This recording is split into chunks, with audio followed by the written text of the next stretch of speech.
What's up, ladies and gentlemen? This is Big Ray's Wrestling Show. I am the mark of the masses. I am the man with the plan. Big Ray here to stay to talk some TNA today. And today we'll talk Impact 8/16, 2012. Ladies and gentlemen, Bound for Glory is under 3 weeks away. And the BFG series is winding down. Ladies and gentlemen, big points earned by RVD, Bully Ray, and AJ Styles at the Hardcore Justice pay-per-view. Basically, the show starts off with a video recap of Hardcore Justice and those 3 big wins, along with the Aces of Eights situation. We move on and we see Austin Aries in the ring, and Austin Aries is putting over his win, and he's basically saying, you know, what he did was not a fluke. He beat Bobby Roode twice. And we can't deny the fact that Austin Aries did beat Bobby Roode twice, and he continues to put himself over, and he goes as far as asking everyone who denied or everyone who says that his win is not a legit win, that's basically a fluke. Very good. So Austin Aries basically he basically continues to put himself over, and finally he stops and he puts out a challenge to Aces of Eights. So now we see a little bit of a resistance being built, and it's been building over the last couple of weeks. But Jeff Hardy actually comes and he interrupts Austin Aries, and he basically puts Austin Aries over, saying that he's doing a fantastic job as the champion. And Austin Aries he basically agrees, but he basically agrees with Jeff Hardy, saying, you know, thank you, I know I'm doing a great job. But you know, they change the conversation, and the conversation again goes to the Aces of Eights, and they challenge the Aces of Eights. They call out the Aces of Eights. Well, while this is happening, Bully Ray comes to the ring, and Bully Ray basically cuts a promo, but he doesn't as much challenge the Aces of Eights, but he, again, he is blaming Cowboy James Storm, or he is accusing James Storm of being the leader of the Aces of Eights. Now, if you guys have been watching my video, you know how I feel about this. I'm not sure who is running the Aces of Eights, but I've come up with maybe another possible answer.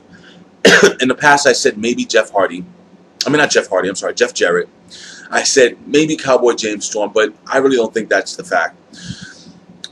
What about guys that have kind of been screwed by TNA? Joey Ryan. During Gut Check, he got 87%. I think he should have been voted in as a wrestler. Maybe it's him. Maybe it's Jeff Jarrett. I've said this before. Jeff Jarrett, he had the company basically taken out from under him. Could be Jeff Jarrett. Maybe it's Eric Bischoff. Maybe Eric Bischoff kind of feels slighted by Hulk Hogan and his shenanigans. I don't know. I'm not really sure. I would like to know what you guys think. Ladies and gentlemen, this show is opinion-based. I want to know what you guys think. I want to know what your idea is. Actually, leave a comment below and tell me what your idea is. What if you were booking TNA right now? What would you guys do? Who would you guys have running the Aces of Eights? And give me an idea of why. Why are they attacking all the top talent in TNA? Anyway, we're going to move on. So now, while all this is happening in the ring, Aces of Eights are backstage, and they actually cut a promo. And they say that tonight their presence is going to be felt, and their presence was felt. Well, we'll go over that a little later on. We move on, and we see Magnus basically backstage before his match with Samoa Joe in the Bound for Glory series, and he's putting over Samoa Joe. But basically, he states that, you know, he knows Joe. He's Joe's tag team partner. He knows Joe inside and out. And when you know somebody, you know them inside here, and you know how to beat them.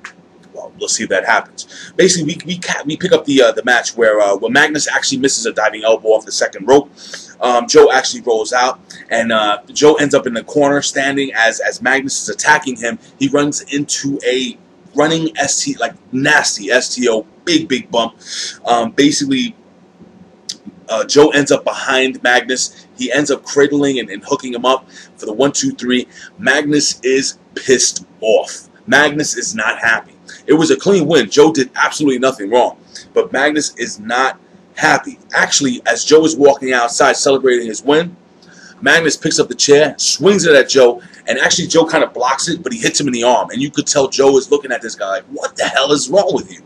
And Magnus actually kind of does this this whole, oh gosh, I don't know what the hell I just did with my, well, why did I just hit my buddy with the chair? He knows why. Because Magnus basically his shot to actually have a chance for the championship is going down the drain. He's a little frustrated. He takes it out on Joe. So, is this a new rivalry? Is this tag team over? I would like to know what you guys think. It's pretty interesting. I like Magnus. I don't know if he has that it factor, but again, I'm not a professional. I don't write for a living. I would love to, but I don't. I want to see where they're going to go with this rivalry. If there is going to be a rivalry, maybe they continue to move on, or does Magnus end up screwing over Joe? Maybe Joe is right there, and Joe gets screwed over by Magnus. We'll see. We'll see what happens. But anyway, we move on from this match. So what is now becoming quickly one of my favorite characters in wrestling, we have the conniving women's knockout champion, Madison Rayne, who is in the ring basically putting herself over and putting her win over, and she really emphasizes on the fact that she really hopes Brooke Hogan brings her a piece of chocolate cake. Now, Brooke Hogan earlier backstage asked her to come to the ring because I guess she had a little news for her. Well, Madison Rayne believes that Brooke Hogan asked her to come to the ring to celebrate her championship win.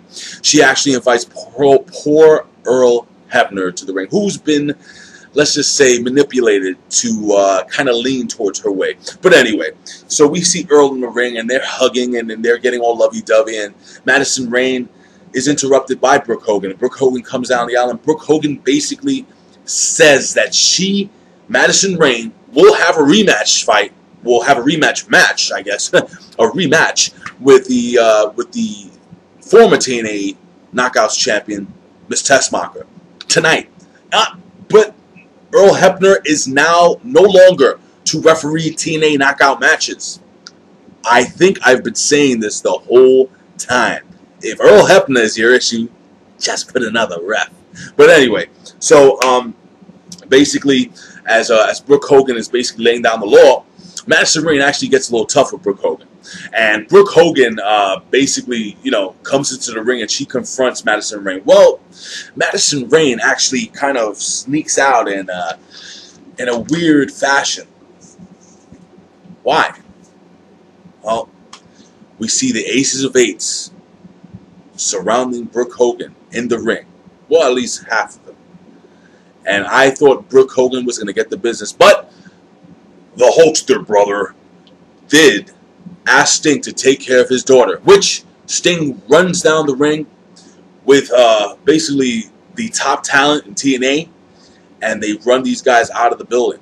So Brooke Hogan was about to get attacked. Now, was this the impact Aces of Eights were going to have? We're going to move on. We'll find out. So now Sting is in the ring with all the top talent, and they basically, well, Sting basically challenges Aces of Eights and says, you know what, next week is open fight night. So at 8 o'clock, it's showtime. He challenges the Aces of Eights to a fight.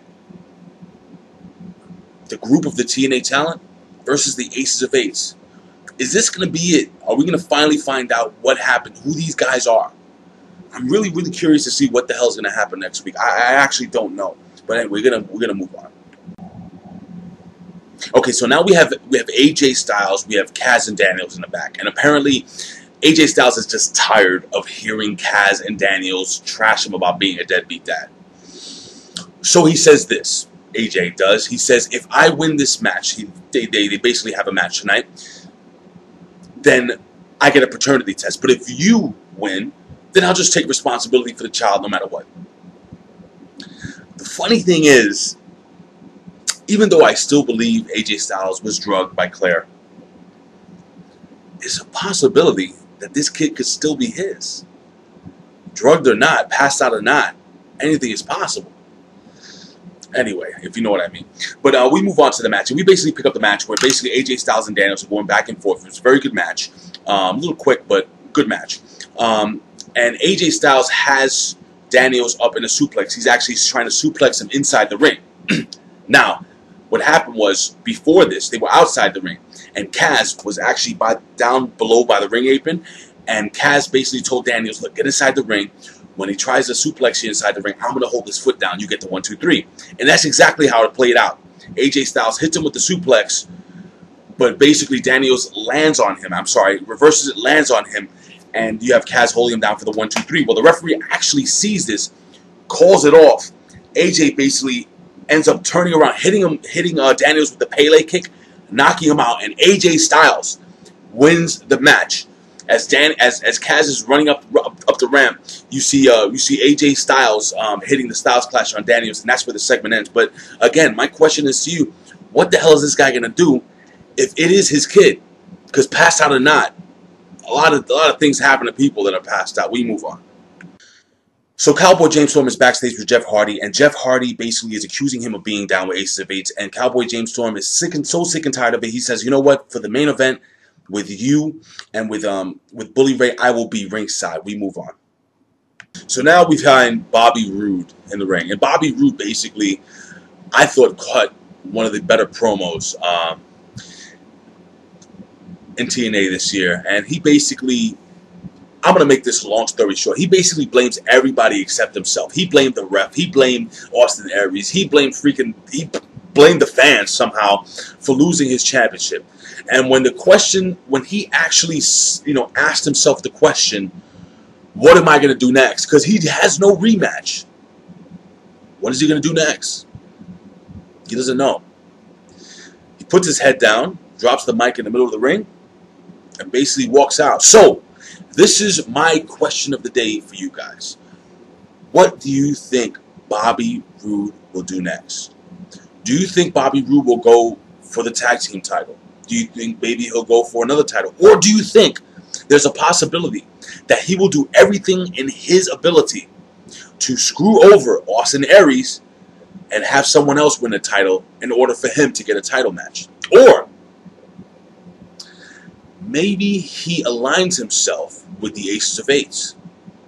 Anything is possible. This is wrestling. But anyway, we move on.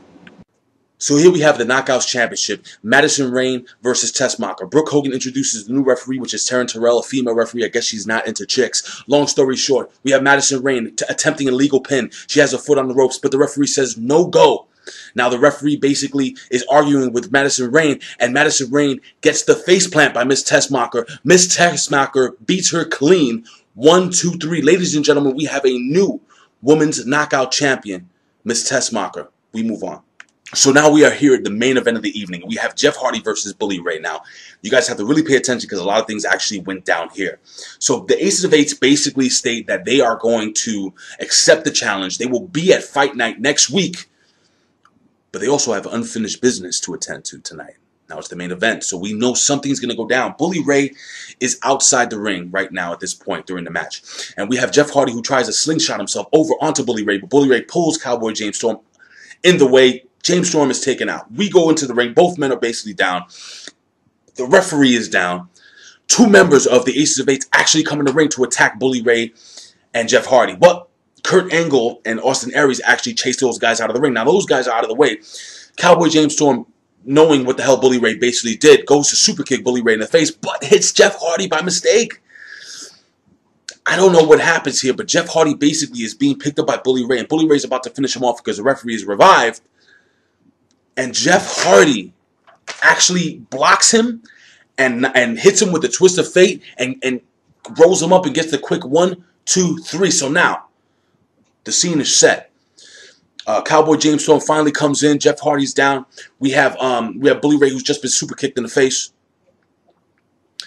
And the Aces of Eights stand behind Cowboy James Storm. And at this point I'm saying to myself, is this guy the leader? It's too obvious. He's not the leader. They beat the living hell out of Cowboy James Storm. So the Aces of Eights take out Cowboy James Storm. Ladies and gentlemen, who is the leader of the Aces of Eights? Is it Jeff Jarrett? Is it Joey Ryan? Is it Kevin Nash? I don't know. Anyway, guys, you will only find me here at OneWrestling.com or YouTube /OneWrestling video. I always say this. It is totally opinion based. There is no right or wrong. It is professional wrestling. Ladies and gentlemen, I would do it for a living. But if I can't do this for a living, I would do it anyway because I love talking wrestling. Ladies and gentlemen, I will see you next time. Big Ray's Wrestling Show. Peace.